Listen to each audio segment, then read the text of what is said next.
Ninth NCERT exercise question of chapter Life Processes is, how are the alveoli designed to maximize the exchange of gases? मतलब कि alveoli कैसे help करती हैं exchange of gases करवाने में. ये question आपको alveoli को छोड़ के विद रिस्पेक्ट टू लंग्स भी आ सकता है कि लंग्स कैसे मतलब कि लंग्स कैसे डिज़ाइंड हैं कि उनका मैक्सिमम एक्सचेंज ऑफ गैसेस हो सकता है. सो यहाँ पर सिमिलरली क्वेश्चन एल्वेलाई के विद रिस्पेक्ट टू आया है. And the answer is alveoli provide a surface for the exchange of gases. Alveoli कहते कि एक ऐसा सरफेस प्रोवाइड करता है जहाँ से गैसेस का एक्सचेंज होता है. वो क्यों होता है? ये हमारे पास एल्वेलाई का स्ट्रक्चर है. हर एल्वेलाई की वॉल के पास एक ब्लड वेसल होती है. अब जैसे कि ये ब्लड वेसल सपोज टिश्यू से आ रही है, मतलब कि इसका पीछे से ओरिजिन कहाँ से हो रहा है? टिश्यू से. और यहाँ पर हमने इनहेलेशन की है. अगर इनहेलेशन करेंगे तो यहाँ ऑक्सीजन होगी. ये टिश्यू से आ रही है तो यहाँ पर क्या होगी? Carbon dioxide. अब एल्वेलाई के अंदर हम कह सकते हैं कि ऑक्सीजन का प्रेशर ज़्यादा है और टिश्यू वाली ब्लड वेसल के अंदर कार्बन डाइऑक्साइड का प्रेशर ज़्यादा है. गैसेस मूव करती हैं फ्रॉम हायर प्रेशर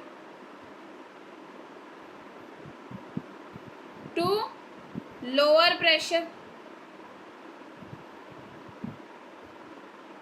सो अब देखते हैं कैसे एक्सचेंज होगा. ऑक्सीजन का एल्वेलाई के अंदर प्रेशर ज़्यादा है, ब्लड वेसल के अंदर कम है, तो ईजिली ऑक्सीजन यहाँ से ब्लड वेसल के अंदर चली जाएगी from higher pressure to lower pressure. Similarly इस ब्लड वेसल के अंदर कार्बन डाइऑक्साइड का प्रेशर ज़्यादा है और एल्वेलाई के अंदर कार्बन डाइऑक्साइड का प्रेशर कम है, तो यहाँ भी क्या हो जाएगा? Exchange. Carbon dioxide from this blood vessel कहाँ चली जाएगी?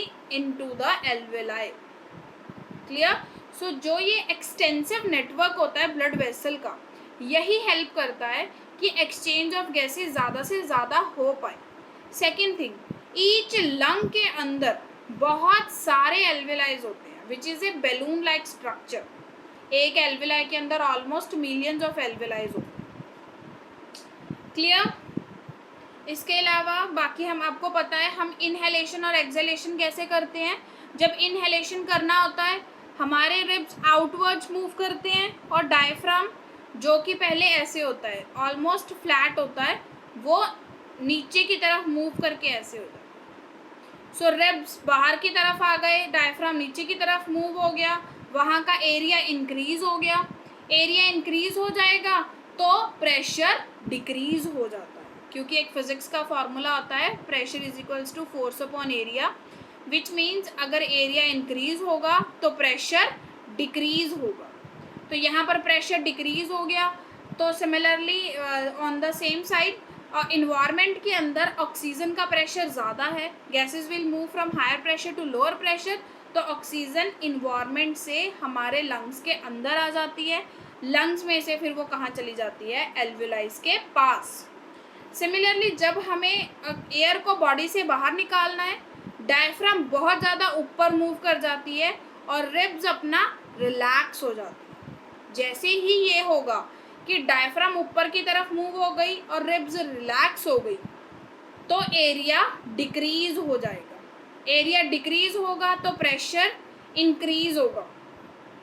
प्रेशर इंक्रीज होगा तो कार्बन डाइऑक्साइड जो है वो हमारे इनसाइड बॉडी से आउटवर्ड्स मूव कर जाएगी, because gases will move from higher pressure to lower pressure. Clear?